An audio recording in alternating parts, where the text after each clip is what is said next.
Kita awali dengan informasi pertama.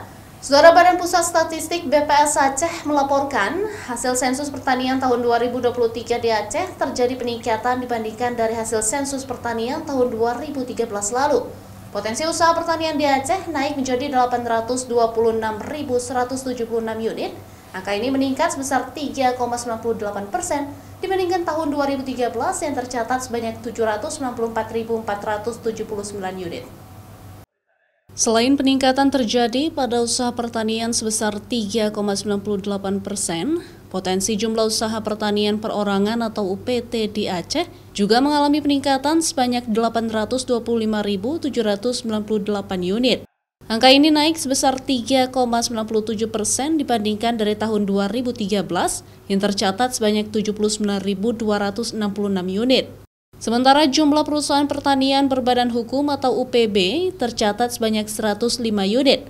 Angka ini juga menunjukkan terjadi kenaikan sebesar 5% dari tahun 2013 yang hanya tercatat 100 unit. Pada hasil sensus tahun 2023, BPS Aceh juga menemukan tren petani milenial di Aceh mengalami peningkatan sebesar 32,15%. Pada umumnya mereka bergerak di sektor padi sawah hibrida. Peningkatan ini menjadi potensi pelaku-pelaku usaha di bidang pertanian untuk menjadi aktor-aktor pembangunan, mendorong percepatan pembangunan di pertanian.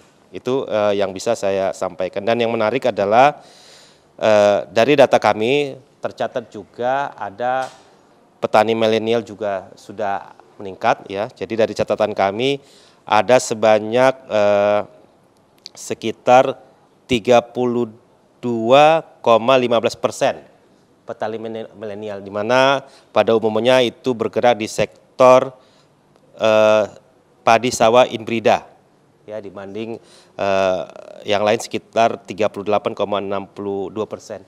Hasil sensus pertanian yang dirilis Badan Pusat Statistik BPS Aceh ini diharapkan dapat dijadikan sebagai masukan dan acuan pemerintah untuk ketahanan pangan dan pembangunan Aceh di sektor ekonomi.